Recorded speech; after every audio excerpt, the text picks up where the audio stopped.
This is Kathy Biehl of EmpowermentUnlimited.net with Astro-Insight for the week of December 15th, 2025. Yes, chaos is still all around us, but the big, recurring, highly emotional, revelatory influences that have steered the course of events since October and November and into the beginning of December, those are now slowly fading into history and giving way to incremental dealing with what is right in front of us.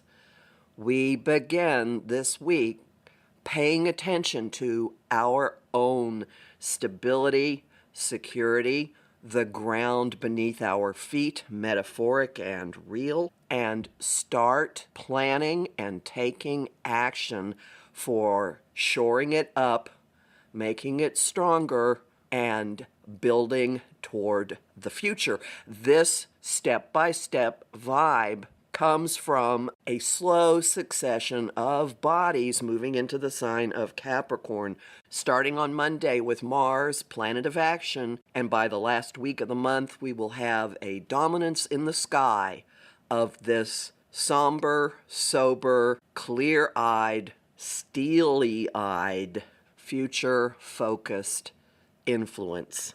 Now starts the phase of, okay, what are we going to do about this?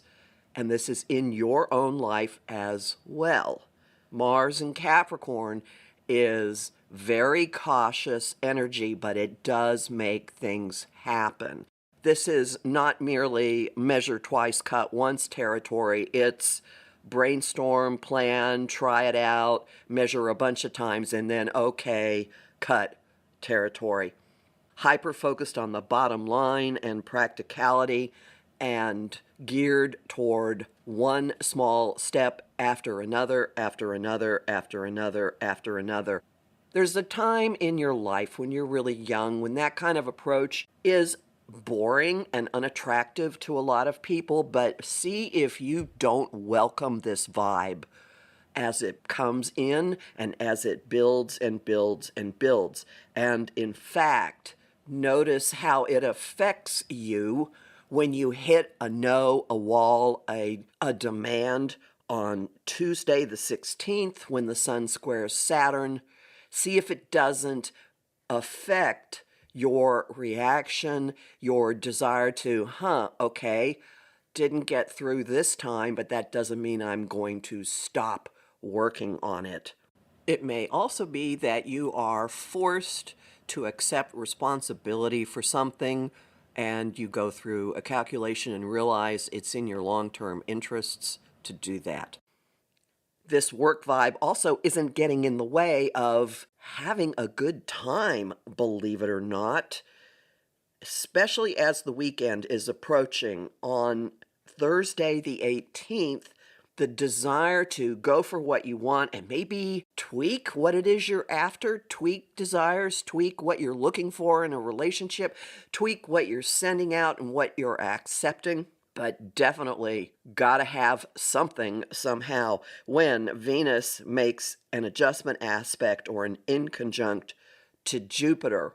Change of plans, likely by Friday the 19th, when the Sun makes an adjustment aspect to change agent Uranus. You could have a massive epiphany about your own life, about what you're up to, that causes you to rearrange some things. You may simply get a jolt that jars you into getting a move on. All of this builds up to the really big Sagittarius new moon on the 20th, which is Saturday. This is the third of 6 new moons at the 28th degree of signs.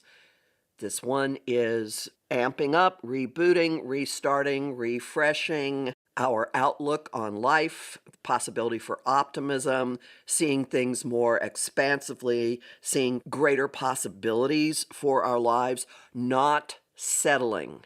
This occurs at the galactic center, where events can set off a defragging process in our mental hard drives, in the words of Galactic Center astrologer Philip Sedgwick. See if you don't come out of this week with really practical, concrete ideas of things you want to work on, strive toward, and see if your targets aren't bigger and more expansive and maybe even more exuberant than what you would have tried for. This is absolutely the opposite of curling up in a ball in a fetal position on the floor and giving up. Nope. This is Popeye's spinach. This is Red Bull. This is mainlining energy drinks and just igniting, igniting, igniting. And this new vision, this expansive vision, colors the next 3 months because it occurs on the eve of the December solstice. On the 21st, the sun moves into Capricorn, launching winter in the northern hemisphere and summer in the southern hemisphere, launching a 3-month season of viewing, of approaching life in a systematic, goal-oriented, how can I work on this manner with a much broader vision of what the mission is. Homing thought of the week. What can I take care of right now? Song of the week. Put one foot in front of the other from Rankin and Bass's Santa Claus is Coming to Town. And the image of the week is creating a spreadsheet. Now, I've got 2 solstice-related items for your consideration. The first is at my Patreon, patreon.com/Kathy Biehl, where there is a discussion of the solstice chart that you can purchase as a standalone and not have to subscribe to the Patreon. And also, Psychic Annette Dion and I are hosting a solstice party on Monday the 22nd online at 7 p.m. Eastern. Look in the podcast description for a link to sign up. You'll learn more about all of this in my forecasts for the Sagittarius new moon and the month of December, which are at my site, empowermentunlimited.net, where you can sign up for my mailing list and book a session with me, and I have a few openings left for the year. I'm Kathy Biehl, a professional astrologer with more than 35 years experience.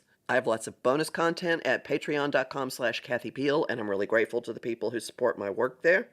I host the show Celestial Compass on Om Times Radio and TV on the first and third Monday of every month at 5 p.m. Eastern. And this week, my guest is a man of great wisdom who has graced my show every single year since it launched, Ramananda John Welshans, who will talk about the courage to face all of this. I also host conversation on Facebook on the page Empowerment Unlimited and in the group the Astro-Insight Lounge. I post on Blue Sky, Instagram, and Threads at @KABeal and on YouTube at the Professional Aquarian channel. Talk to you next week.